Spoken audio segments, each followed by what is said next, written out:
In this video, I'll be checking out the Samsung Q90T and the LG C1 with Call of Duty Vanguard. I'm going to give you my HDR settings and let you know how they play on both TVs, as well as show you some gameplay. I hope you guys enjoy this video. Let's get into it. Hey everyone, welcome to the channel Tech with KG. So what I'm going to talk about today is just Call of Duty Vanguard. I'm going to show you what it looks like on the Q90T as well as the LG C1. And this is something that, I was kind of wanting to do for a while. So I'm really excited to show you guys how these TVs can perform with Call of Duty Vanguard. And as you can see, the game looks beautiful. The graphics are fantastic. There's no doubt about it that this is probably the best looking Call of Duty game that has been released on the Series X so far. So this game actually has a new AMD Fidelity FX technology, which is contrast adaptive sharpening. And I see that if you turn it on, it does make a big difference on the image quality, and it does seem to make some images feel a little bit more realistic with the textures. So I definitely recommend putting CAS on. I haven't seen a downside to it. Not that there's not a downside, there might be one and I just haven't found it yet. Speaking of a downside, I don't think this game supports HGIG from what I've seen. I have tried to enable HGIG on both the C1 and the Q90T, and I'm not seeing a ton of difference when I am enabling HGIG, and I see that when I affect the menus with HGIG, I'm not getting any effect either. So HGIG doesn't seem to work, and instead what they have is an Hdr White Point and black point slider, sort of like you would find on that Forza Horizon 4. This is something that is really interesting because on the Q90T there is the tone mapping aspect you have to worry about, but I found that if you set it to 8 or 9 on both TVs, it actually is the correct way that it's supposed to look. It doesn't look bad to me at all. You just follow the directions on the screen. My values for both TVs were 8 to 9 and then 8 somewhere in between. My values were somewhere between 8 and 9 on both of the white points, and then on the black point, of course, you want to keep that at 0 for both TVs. That's going to give you the best black levels that you can get with your TVs. There's no reason to put it above 0, so just make sure you stick it at 0 and you'll be fine. And also with the HDR, I did try it with Dolby Vision, as you could see here. I'll give you guys a comparison between Dolby Vision and HDR side by side right here, so you can sort of see if you notice any differences. Now, this is going to be something if my preference. I actually don't like the way that Dolby Vision looks on this game, and I recommend turning off Dolby Vision Gaming. And honestly, for the most part, I was playing with the HDR tone mapping turned on, and usually I keep it on HGIG, but like I said, HGIG had no effect. HGIG on and having tone mapping off was essentially the same thing on the LG C1, and then on the Q90T it felt that way as well.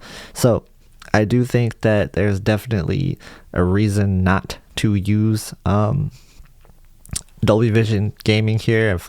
Of course it is low latency, but I do think that you're gonna get better HDR out of the regular HDR mode. So that's what I would say. So let's take a look at how these TVs look side by side for certain maps. I did make sure I captured this at a somewhat similar angle.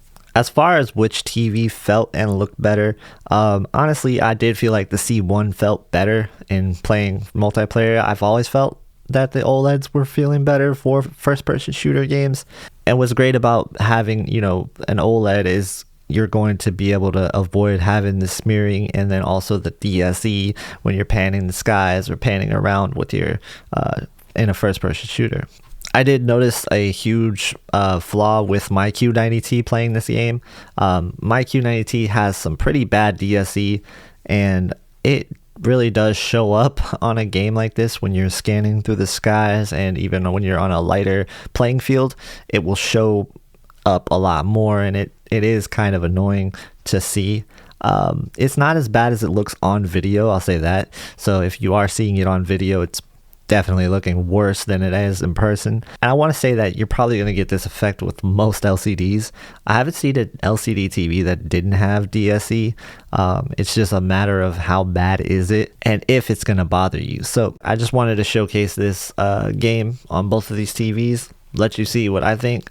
And in my opinion, I did prefer it on the C1, and that's where I'll be playing it more so. And also, I do like playing on a 48-inch more than I like playing on a 65-inch for first-person shooters. For more casual games, I definitely go with the bigger TV, but the C1 is definitely my go-to for first-person shooters. That said, the Q90T still holds its own, and it does look really good, as you can see in the video. It's still a fantastic TV. There's still some issues, but for the most part, it's a great TV. And I think a lot of people, who own the TV will still be satisfied with it for something like Call of Duty Vanguard. So let's talk about the gameplay. The gameplay actually doesn't feel too bad, honestly.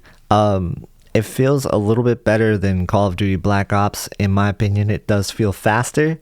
It might just be that I was feeling like I was getting killed at a faster rate. But honestly, it did feel like it was more fast-paced. It did feel more fluid.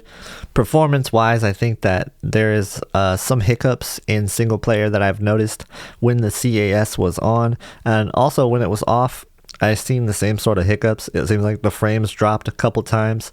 So I don't know if that was a performance thing. VRR certainly didn't help with that because it was still just like sluggish feeling.